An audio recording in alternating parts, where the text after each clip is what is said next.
On va écouter maintenant Sébastien Claes, qui va nous parler de communication. Alors Sébastien est chargé de communication et du débat public ici à l'Espace Éthique de la région Île-de-France. Bienvenue Sébastien, et à toi la parole. Merci Vincent et merci Paul Loup de me convier à parler ici.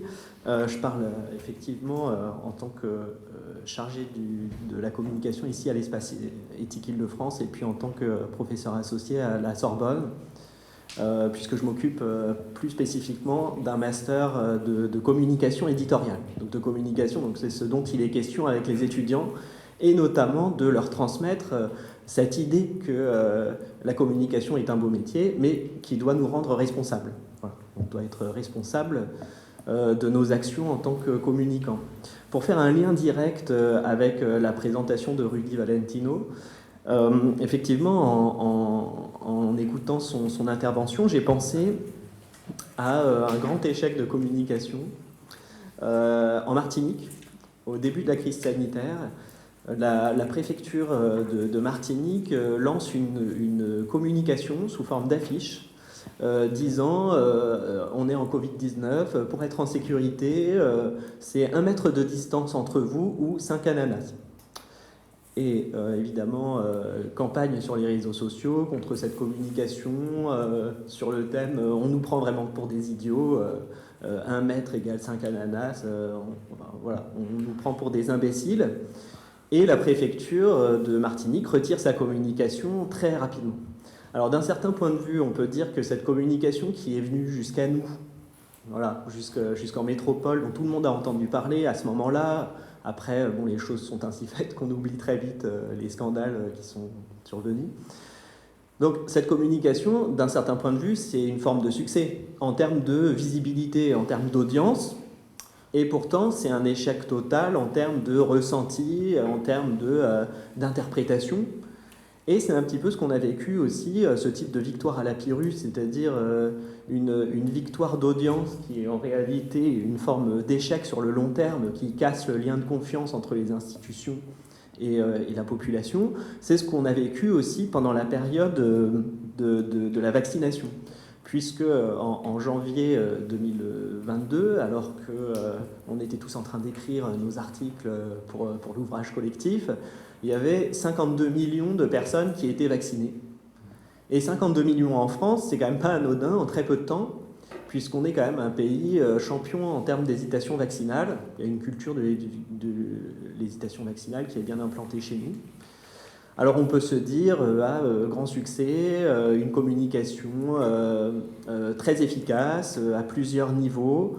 Après, on ne saura jamais ce qui relève de la communication, d'un succès de communication, d'un succès peut-être d'exemplarité, peut-être de lien social, de dire à sa grand-mère il faut que tu ailles te faire vacciner. Peut-être une autre hypothèse, le pass vaccinal ou le pass sanitaire qui ont incité les gens à aller se faire vacciner. Bon, on ne sait pas, c'est un ensemble de tout ça. Mais on peut se dire quand même que la communication a eu une forme de succès. Mais cette communication, elle a été très difficile à évaluer. Et puis surtout, quand on regarde le sondage Via Voice qui a été commandé par les Assises internationales du journalisme à Tours en septembre 2021, on voit que la plupart des Français ont trouvé cette communication dans les médias angoissante, voilà, je peux reprendre les termes, excessive. 32% pensent que les médias ont utilisé cette peur pour faire de l'audience. Et donc évidemment, ça jette une suspicion à la fois sur les émetteurs de la communication et puis sur les médiateurs aussi, donc sur les médias. Et les auditeurs pensent que cette communication nécessaire aurait été beaucoup plus efficace si on leur apportait des solutions, si on laissait la parole aux auditeurs quand on leur demande si ils trouvent que laisser la parole aux auditeurs est une bonne idée, ils sont en grande majorité à répondre oui. Donc on voit ici que finalement cette communication très efficace, elle a rendu aussi le lien entre les émetteurs de la communication et les récepteurs, le lien de confiance a été un peu cassé, paradoxalement. Et puis le lien de confiance a été cassé aussi avec les médiateurs comme les journaux ou les journalistes. Alors ça nous invite à penser c'est une triple dimension de la communication, parce qu'on a tendance à penser la communication comme une activité purement technique. On envoie une information dans des tuyaux d'information, et ça arrive comme ça au grand public. Alors on ne sait pas ce que c'est le grand public, les tuyaux de l'information, c'est vague. En réalité, c'est tout un ensemble de métiers qui vont des relations presse aux directeurs de communication dans les grands établissements de recherche comme l'INSERM ou le CNRS. Ça peut être des chargés de communication au ministère de la Santé. Ça peut être des relais locaux dans la logique de l'aller vers, donc des médiateurs, des gens qui se déplacent, qui apportent l'information aux personnes qui sont vulnérables ou dans des lieux éloignés, ou dans des lieux où l'information justement ne parvient pas ou difficilement. Et donc c'est tout un ensemble de métiers qu'il faut penser, et c'est bien ça qui est difficile, puisque cette communication, en dehors du fait qu'on la pense souvent en termes de moyens, il faut la penser comme une fin, comme une action en soi. Et je pense changer de paradigme dans la vision qu'on a de la communication, ça change beaucoup de choses dans la pratique, dans les possibilités qui sont ouvertes dans la pratique. Et là où je voulais en venir, voilà, c'est que la communication, elle a une triple dimension sociale, ce que j'ai appelé ontologique et pratique. Alors d'abord sociale, c'est que dans une crise sanitaire, et comme le rappelle d'ailleurs l'OMS dans un rapport qui s'appelle « Communiquer sur les risques en période de crise sanitaire », il me semble, ou en période de... Je peux vous dire ça plus précisément. Communication du risque pendant les urgences sanitaires, il y a une importance stratégique à donner les informations au bon moment, aux bonnes personnes, dans leur langue, et surtout à travers les outils de communication auxquels ils sont habitués. Et donc il y a cette idée, surtout pendant la crise sanitaire, que la communication, ça vous relie à une société globale, ça vous relie à une société plus englobante, ça donne du sens à votre expérience. Ça donne de la compréhension, qu'est-ce qui nous arrive, pourquoi ça nous arrive, quelles sont les raisons, qu'est-ce qui se passe dans ma ville, pour les autres habitants de ma ville, qu'est-ce qui se passe en France. Ça redonne une forme de sens et de contextualisation à notre expérience, et c'est pour ça que je présupposais également qu'il y avait une dimension ontologique à la communication. C'est pas du tout la même chose de dire on est dans une crise sanitaire, ou on est en guerre, ou on est en pandémie, où tous ces mots utilisés ont un sens et donnent un sens différent à l'expérience qu'on est en train de vivre, et une perspective différente. Et ça va inviter aussi à développer une pratique différente, donc une ouverture pratique vers des comportements, vers des possibilités qui sont ouvertes. Et quand on parle de vaccination, c'est des choses qui sont très concrètes. C'est à quel âge est-ce que je peux me faire vacciner? Est-ce que j'ai déjà le droit d'y aller? Où est-ce que je peux me faire vacciner? Est-ce que c'est en pharmacie ou chez mon généraliste ou à l'hôpital, dans des centres? À qui est-ce que je peux demander conseil? Où est-ce que je peux trouver des informations fiables? Donc c'est des choses qui sont très pratiques. Donc il y a une dimension à la fois sociale, de reliance, une dimension ontologique, qu'est-ce que je suis en train de vivre, comment je le vis, qu'est-ce qui se passe, comment je l'interprète. Et puis ça ouvre vers une dimension pratique très importante. Et on a tendance finalement, quand on pense à la communication, à réduire la communication à cette dimension pratique. Alors on voit que c'est absolument pas le cas, puisque le choix de la communication, c'est déjà un choix qui est très politique. Parce qu'on a le choix de la contrainte aussi. Et dans ce cas-là, cette communication, elle se résume à un mot d'ordre. Si on est dans la contrainte, c'est faites ça. Alors, quand on choisit la voie de la communication, c'est au contraire la voie de l'autodétermination, la voie du consentement, la voie du choix. C'est donner les moyens aux personnes de faire le bon choix pour eux-mêmes, et puis pour les autres, et puis pour leur famille. Et donc ce choix de la communication, c'est déjà un choix qui est très politique. Et puis il faut penser aussi à la communication, si on la pense comme une action, que la communication peut être une forme de soin. Et ça, c'est ce que tous les soignants savent de manière intuitive dans l'annonce de la maladie grave, par exemple. Et oui, c'est une forme de communication. quel mot on va utiliser? Est-ce qu'on va utiliser le mot cancer, que tout le monde connaît? Est-ce qu'on va utiliser un mot plus technique, médical? Comment ces mots vont résonner?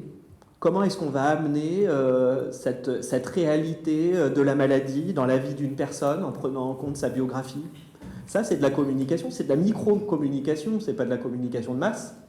Mais en réalité, ça nous en dit déjà long sur le rôle que la communication peut avoir, même quand on la pense de manière beaucoup plus massifiée. La communication peut être une forme de soin, et d'ailleurs, pendant la crise sanitaire, je vais être assez court là-dessus, elle a été utilisée comme telle, par exemple à la Fédération française des diabétiques ou dans d'autres fédérations ou associations de patients qui ont ouvert très rapidement des lignes d'écoute, des lignes de parole.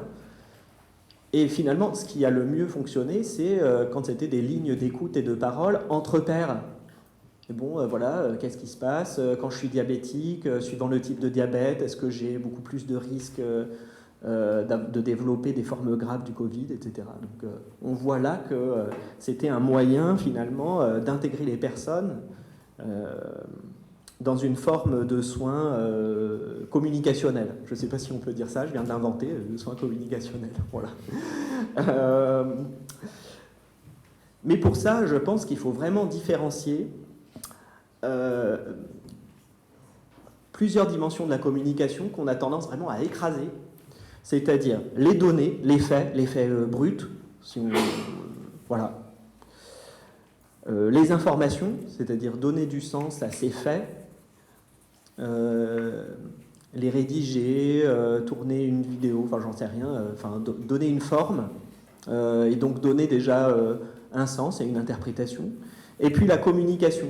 À qui est-ce qu'on adresse ces éléments, à ces informations? Comment on les adresse? À quelle heure? Dans quelles circonstances? Etc. Ça, c'est de l'ordre du métier de la communication. Et je trouve que si on écrase ces trois dimensions de la communication, donc les faits, l'information et la communication, on a tendance par exemple à considérer que le nudge, c'est une forme de communication. Alors que pour moi, ça ne relève pas du tout de la communication, dans le sens où on ne communique rien. Précisément, on fait en sorte que ça ne passe pas par le langage. Vous voyez ce que c'est le nudge, c'est des petites incitations qui vous incitent à aller à droite plutôt qu'à gauche, à adopter tel type de comportement plutôt qu'un autre, mais justement le principe c'est que vous ne le conscientisez pas, c'est que vous le fassiez sans vous en rendre compte et donc c'est léger. Mais on a tendance à considérer que c'est de la communication alors qu'il faut justement ne pas du tout considérer ça comme de la communication. Précisément, ça ne passe pas par le langage. Alors, on voit à travers cette idée que la communication est une forme d'action et donc qu'il y a une responsabilité du communicant vis-à-vis de la société et vis-à-vis de nos concitoyens.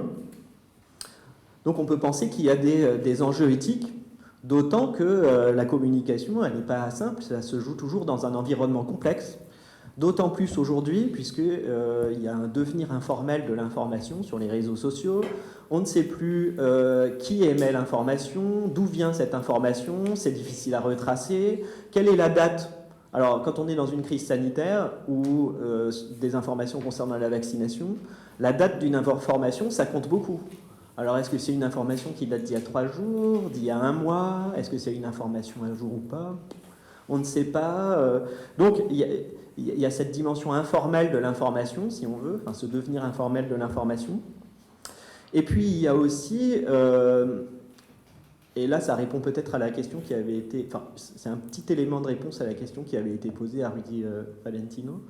Il y a aussi cette idée qu'une information ou une communication prend son sens dans un bain beaucoup plus global d'information ou de communication. Et donc, quand on est une institution ou une personne ou une personnalité publique et qu'on dit quelque chose, eh bien, ça va résonner différemment en fonction des informations qui ont déjà été transmises, de ce que les gens pensent déjà, de ce qui est déjà intégré comme présupposé, du dispositif de communication dans lequel on se trouve. Est-ce qu'on est à la radio, sur un plateau télé où on fait du divertissement politique, où on mélange un peu les genres? Et ça compte énormément. On ne peut pas dire qu'il y a une information pure ou une communication pure qui va se déployer comme ça. Et donc, quand on parle d'éthique, on est toujours dans le clair-obscur, et là, quand on parle d'information, on est vraiment bien dans le clair-obscur, parce que voilà, les choix et les décisions ne sont pas si simples, et il y a de l'imprévisible dans la réception. Il faut partir du principe que quand on envoie une information, on pense faire bien, on est content, on est fier de nous, puis il y a de l'imprévisible, alors ça peut rater. Ça, bon, ce qui arrive le plus souvent, enfin, quand ça ne marche pas, personne ne le voit, et voilà. Ou alors ça peut être mal interprété. Et là, ça peut représenter aussi un enjeu important, problématique. Voilà. Ça, je dis ça un peu entre parenthèses, mais c'est vrai que quand on parle de la communication, on part du principe que ça réussit, alors qu'en fait, la plupart du temps, ça ne marche pas. Donc voilà, ça c'est... Alors, les problématiques éthiques, je vais vous en donner quelques-unes. Je ne sais pas combien de temps il me reste exactement. Pas de temps.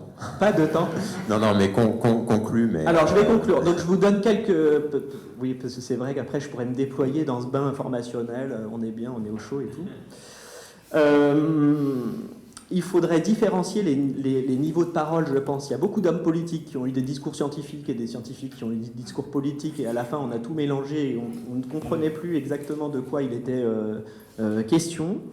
Je pense qu'il y a un enjeu, alors très rapidement balayé, autour de la loyauté et de la transparence. Qu'est-ce que c'est qu'une communication loyale et transparente ? Bon, voilà, je le laisse en suspens, il y aura peut-être des questions sur le sujet, mais je pense que c'est un gros sujet à traiter. Et puis des enjeux éthiques aussi autour de la médiation. Et là, c'est dans l'allée vers, alors c'est passionnant, c'est un nouveau terrain, si on veut, qui se déploie devant nous. Dans l'allée vers, on se pose la question, voilà, il y a une autorité peut-être des personnes qui vont... dans des milieux de vulnérabilité, comme par exemple des camps de migrants. Alors, est-ce que c'est du paternalisme d'aller là-bas et de dire il faut vous faire vacciner ? Est-ce qu'on peut répondre à des questions de type est-ce que vous diriez à votre grand-mère d'aller se faire vacciner ? Ben oui, bien sûr, je dirais à ma grand-mère d'aller se faire vacciner. Donc ça, c'est des arguments qui relèvent vraiment un peu de l'émotionnel, enfin du lien social. Est-ce qu'on peut faire ça ? Je pense qu'il y a beaucoup d'enjeux éthiques. Pour avoir un peu discuté avec des personnes qui font de l'aller vers, qui sont dans la médiation, ils se posent énormément de questions comme ça. Je pense que là, il y a un terrain d'éthique qui est passionnant à étudier. Et justement, je voulais peut-être conclure en une phrase en disant que je pense qu'il y a une éthique à développer, une éthique des métiers de la communication, précisément, et une éthique des métiers de la communication dans le soin. Et c'est ce qu'on a commencé à faire avec un colloque il y a quelques semaines, mais je pense qu'il faut aller vraiment plus profondément dans cette question-là, parce qu'en réalité, il y a une grande diversité de métiers. Les personnes qui occupent ces métiers-là veulent donner du sens à leur travail et se posent beaucoup de questions. Et qui est là pour écouter leurs questions ? Qui est là pour échanger avec ces métiers-là ? Pas grand monde. Et moi, je pense que ça pourrait être intéressant qu'on réfléchisse de manière collective à ces enjeux, alors de la communication scientifique, de la communication médicale, de la communication en santé publique, en fait de la communication de manière plus générale, surtout qu'aujourd'hui on s'occupe beaucoup de RSE, d'environnement, de crise climatique, donc vous voyez en fait ça dépasse aussi notre objet si on veut. Voilà, je m'arrête là, je vous remercie de votre attention.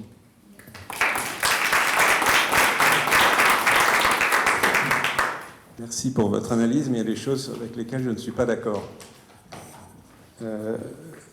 D'abord, évidemment, l'efficacité de la vaccination n'est pas en soi un corollaire complet d'une communication satisfaisante, mais quand même, on a une situation où la couverture vaccinale, malheureusement, hors métropole, enfin, mis à part, a été même au-delà de tout espoir, à un niveau extrêmement élevé, vous l'avez rappelé brièvement. Alors, c'est pas forcément lié à la communication, mais j'aurais plutôt envie de penser qu'il y a un lien avec les communications, l'entourage, les pairs, les soignants et les médias, et tout.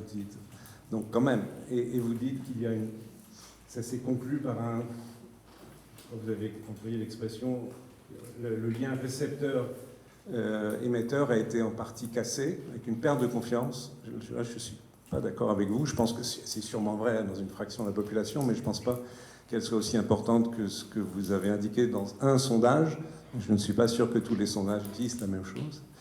Et à contrario de ma petite expérience du moment, il me semble que c'est établi une espèce de norme sociale, du fait d'un certain nombre de considérations que je qualifie de décommunication au pluriel, avec tous les émetteurs multiples, et heureusement qu'ils étaient là, une norme sociale en faveur de la vaccination. Et cette norme sociale, elle était acceptée, et je ne parle pas de l'ensemble de la population, on aura sûrement l'occasion de reparler tout à l'heure de pass sanitaire, etc., mais non, quand même la majorité des gens se sont vaccinés avant la mise en place du pass sanitaire, et qui me semble pas tout à fait sur ce plan en accord avec ce que vous avez dit. Et dernier point, je ne veux pas monopoliser la parole, la communication, elle était quand même brouillée aussi par le fait que nous sommes heureusement dans une démocratie, il y a la liberté d'expression, c'est qu'il y a eu aussi beaucoup d'expressions médiatiques, multiples, comme par tous les réseaux possibles, des réseaux classiques aux réseaux sociaux, avec une parole qui ne favorisait pas la communication. Et tout dernier point que vous avez évoqué, mais qui me paraît absolument essentiel dans la problématique de la communication en temps de crise, c'est l'incertitude et l'évolution des connaissances de jour en jour. Vous avez évoqué la temporalité, qui est juste, mais qui est un élément objectivement extrêmement complexe de la communication en temps de crise, me semble-t-il. Oui. Alors il faudrait voir, alors l'incertitude, oui, effectivement, j'ai dû passer très rapidement sur le sujet, mais c'est un sujet majeur. Comment on communique en période d'incertitude, c'est pas très simple. Le rapport du comité d'éthique du CNRS, notamment, se pose cette question sur la communication scientifique. Ils ont rendu un petit rapport sur la communication scientifique en temps de crise. Sur la confiance, il faudrait voir, en fait, de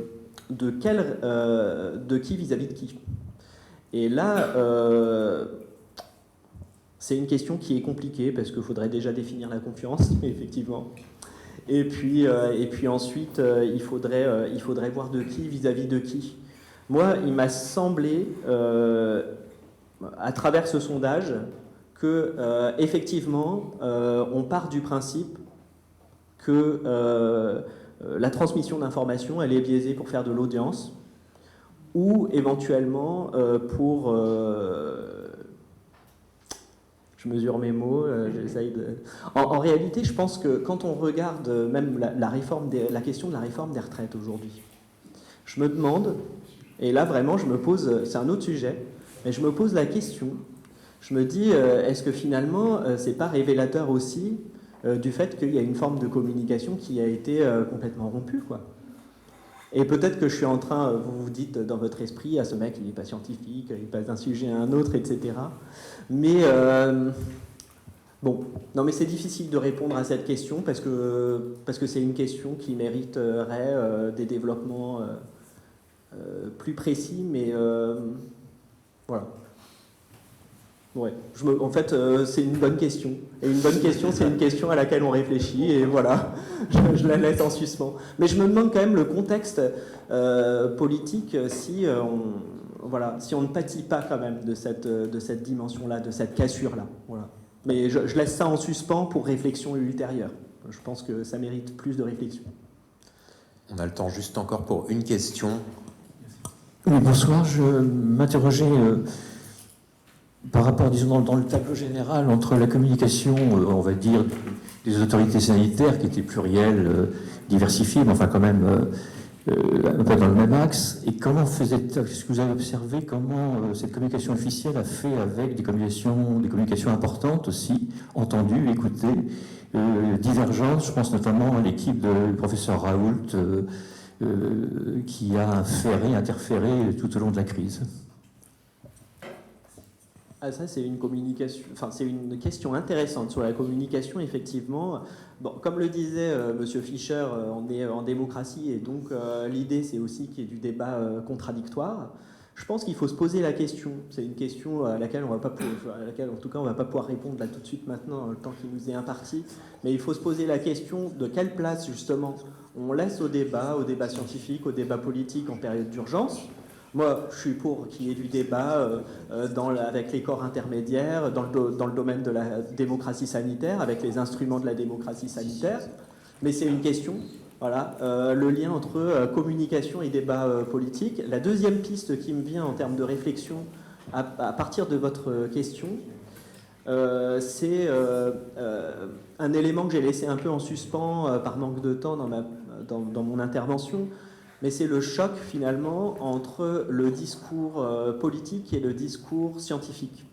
Entre le discours qui porte sur une prétention au vrai ou au faux et un discours qui porte sur le juste.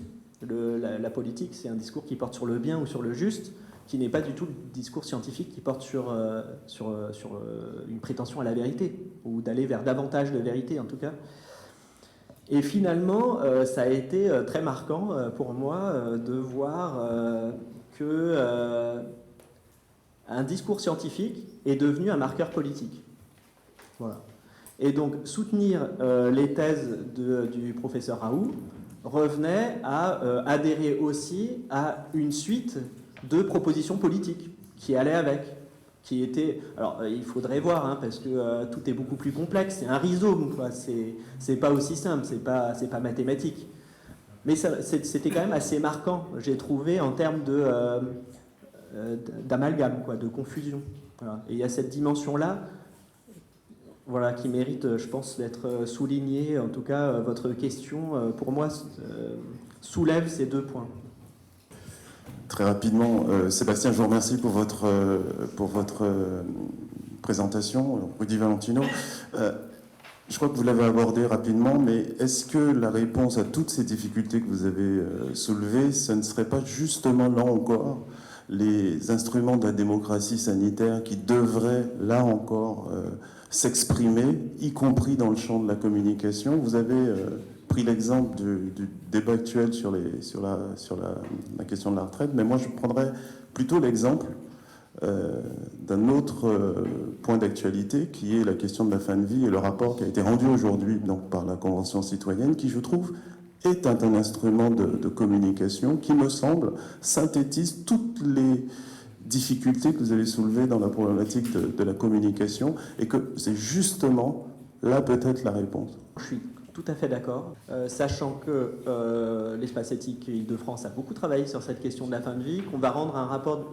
d'une consultation lycéenne, d'une consultation publique qu'on a faite avec des lycéens, et que l'objectif de notre consultation, c'est précisément de faire une cartographie des controverses sur la fin de vie vue par des lycéens, et d'essayer d'informer le débat public, justement, de lui apporter un peu de clarification, de pouvoir faire en sorte que les arguments se clarifient, que des arguments qui s'opposent puissent s'opposer, mais de manière, j'allais dire, rationnelle, quoi, dans un espace de communication rationnel. Même si ces arguments peuvent porter sur la question des valeurs, hein, à un moment donné, voilà. Donc oui, je souscris à ça. Je pense que faire du débat public, ça peut aider à avoir finalement des décisions politiques qui sont plus, qui peuvent être assumées dans un espace où chacun comprend pourquoi cette décision a été prise. Mais là, je pense que en crise. Ah non, mais là je réponds sur la fin de vie. Entre la crise et la fin de vie, où là il y a une concertation, on a du temps, même les retraites on a du temps, mais quand on est en crise, je pense qu'il me semble que dans la communication en crise, il doit y avoir une propre communication qui n'est pas la même qu'une communication sur une thématique sur laquelle on a eu de trancher. D'ailleurs, il ne faut pas mélanger toutes les formes de communication. Hein. C'est pas ça l'idée. Après, je pense qu'il ne faut pas négliger... Bon, après, je vais quand même quitter cet endroit pour laisser la place au prochain. Mais il ne faut pas, à mon sens, négliger les relais humains. Voilà. Et la démocratie sanitaire, comme le disait Rudy Valentino, est aussi un moyen de faire ruisseler et de faire remonter les informations. Et nous, on l'a constaté à l'Espace éthique pendant la crise sanitaire, cette importance finalement des relais locaux, des relais humains. La communication, on croit souvent, comme je vous le disais, que on lance une information dans des tuyaux et ça va arriver comme ça. C'est pas du tout comme ça que ça se passe. Alors, je suis désolé, mais on a vraiment pris beaucoup de retard. Et il y a encore 3 communications et on ne pourra pas du tout passer le même temps dessus. Donc par souci d'équité, et uniquement par souci d'équité, on va remercier Sébastien.